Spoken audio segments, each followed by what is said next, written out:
Hey everyone, I hope you're all doing well today. This time we are going to be talking about the Teenage Mutant Ninja Turtles Cowabunga Collection. This one is really awesome. I have it for the Nintendo Switch, and I think it's a great value, especially with how retro game prices have gotten really ridiculous over the years. And some of these games are just stupidly expensive now. So we start off with this kind of fun cinematic. It reminds me a little bit of the Saturday morning cartoon show. It looks different from the one that I remember, but it's still pretty awesome in its own right. And then we get into the games, and there are a lot on here. And I mean way more than I think, way more than what just a $40 value would be. So you have the arcade, you've got Turtles in Time, you've got Hyperstone Heist, you have the three NES games that I remember the most, then you've got the three Tournament Fighter games, which I have no idea why they included the NES Tournament Fighter, because that one, I didn't know that existed, and two, it's not that great. I mean, it's kind of a technical achievement to get a fighting game like that on the NES, but I don't know.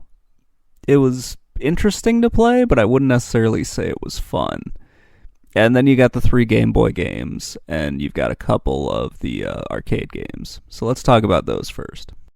So I'm really glad that this port exists, because I did not want to have to drop the amount of money that was needed for the arcade 1-up cabinet, because I didn't think that was really worth it. So, yeah, this is the original arcade game, and it doesn't look as good as I remember it, but it still looks pretty good. It's one of those games where you always wanted to play it when you saw this thing. It was really cool. I remember playing it the most probably at I can't really remember the exact name, but it was like the Star Movie Theater or something like that. It was the big movie theater where I was from. I would also see it at like some restaurants and other places. I did not have a dedicated arcade where I lived, so just finding that at an arcade was really just not an option. It was really just playing this thing at movie theaters and occasionally at restaurants whenever we saw it. And I don't think I played it because my parents were in a bowling league for a while, and I don't ever remember seeing it there. But you would see it all the time, like at Chuck E. Cheese, at different movie theaters, and I think it was at this one place called Maze Craze. But I could be confusing that with like the X-Men arcade. This was one of those games I never beat when I was at the arcade, because you kind of needed a few other friends to go along with it. And I don't think any of us had the amount of quarters that we needed to get through this thing. I was really rusty while I was playing it, so yeah, I did not do very well. I just pressed the start button a whole bunch of times and got all of the quarters and the credits that I needed. I remember hearing about this shredder fight when I was little, but I never remember actually experiencing the thing. I may have seen it once, but I don't ever really remember seeing it. I know it's a real pain in the ass after going through it, because Shredder just keeps cloning himself, which I don't remember him doing, at least in the TV show. Maybe it happened in the comics, but it was really goddamn annoying going through this. Then, of course, you beat it, the Technodrome. Wow, okay. The Technodrome blows up, and that's the end of the arcade game. I didn't play the Turtles in Time arcade game for this one, because I played the NES a bunch of times, but I had no idea that the Turtles in Time was an arcade machine until really recently. So I'll have to check that one out later. I didn't record it for this one, but I'm pretty sure it's going to be awesome, just because I like the SNES version. So, hey, I'll probably enjoy the arcade version as well.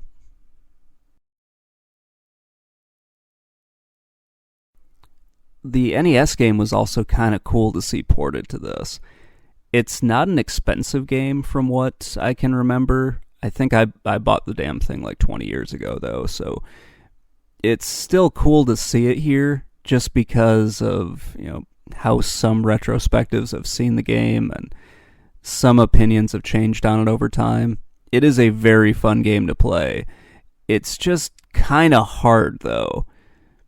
It's not one of those games where, how can I put this? It's not an easy game. It is a very challenging game. It's fun, but it is quite a challenge to get through it for some, especially on like your first walkthrough or something like that. Me, I was never good enough to get all the way to the Technodrome or really even to get past the stupid electric plants. That's usually where things kind of ended for me and my friends when we were playing this. So getting to play it now, and then also this is where I tried out the watch mode, so I got to see how other people beat the game, which was a lot of fun, and then I tried to kind of replicate what they were doing. Didn't necessarily do it well, but at least it was a lot of fun to check it out and just see how you're supposed to do this, and how Konami expected you to go through the game. I mentioned the Tournament Fighters earlier, and I really wanted to try out the NES one, just because it was one of the many NES games I didn't know existed. It's stupidly overpriced for what it is, and I just thought it was really cool to see something like this on the NES. I played it. I honestly really don't like it at all. I'm terrible at fighting games, but this one just, I don't know, it really didn't feel that great. It would have been fun to play with some of my friends back in the day, but I would have just rather played either the Genesis or the Super Nintendo one. And honestly, I probably would have leaned towards the Genesis game, because that was the one I played growing up. Never played this. We didn't really have a lot of people who owned the Super Nintendo when I was little, so a lot of us played the Sega Genesis one. You can already see this is the SNES version. It's way better than the Nintendo version, especially because, obviously it's 16 bits, but it's just way more detailed and considerably better than anything that could have been done on the NES. I don't know why they even made a port for the NES, except for to just to get money. It had to have just been a cash grab. So I guess I answered my question. But yeah, it's a weird oddity to see. It's kind of interesting, but I really don't think that it needed the NES version on this. Just the Genesis and the Super Nintendo versions are probably perfectly fine to play. So I'll talk about the Game Boy games really quick. I've played the first and the second one. I owned the first one, and I played both of them recently when I was doing some blog posts for them. And I think those two are really a lot of fun to play. They're really cool side-scrollers, and they show just the evolution of like games on the Game Boy over time. I had never played the third one, and I'm probably not going to pick that one up as like a standalone cartridge, because that one is really stupidly expensive, like a lot of other games on this collection. But going through it and playing for a little bit here, it's a really good game. It's a lot of fun. I wish it wasn't, as overpriced as it is, because the game looks really good. There's a lot of stuff that you can do, and it's a pretty fun game. Again, I just wish it wasn't, as expensive as it is. It's also it also looks really good for a Game Boy game. Like, this isn't something that was on the color. This was just a regular black and white Game Boy game, and it looks really, really good. I think they added the Game Boy games on here because this thing was really beat 'em up heavy, especially when you get to the other two games on the NES, because both of them are going to be beat 'em ups. The Manhattan Project is a really cool one. As far as I know, this was not in the arcades, but it is a very good beat 'em up game. I'm not totally up on all of my arcade game lore, so if there was a Teenage Mutant Ninja Turtles: The Manhattan Project arcade machine, then I apologize for that one, but I don't think that there was. But there are a lot of beat 'em ups on this collection, just a whole bunch of them. It was almost like they didn't know what to do, and they just figured, hey, we'll make a beat 'em up for this since it's a 4-player, blah, blah, blah, blah, blah. Once they came over to the console and they turned into 2-player only. But these are all really good. I think the Manhattan Project is probably the best one out of all the NES games. Granted, it didn't have a high bar to get over the fighting game, but I think it's better than the first NES game, and it's better than the arcade port. It's sort of one of those weird things where I don't think they needed to add both the NES arcade port and the actual arcade game. I think they probably could have left one of those off, but it just kind of adds value to the collection. Let's wrap this up so I don't ramble on about more stuff.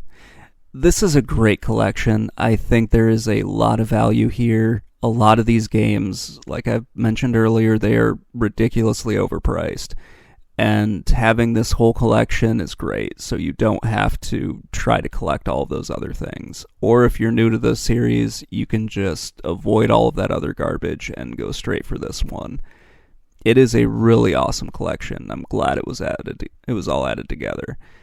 I haven't even scratched the surface on the stuff that's in here because Digital Eclipse threw a lot into this thing.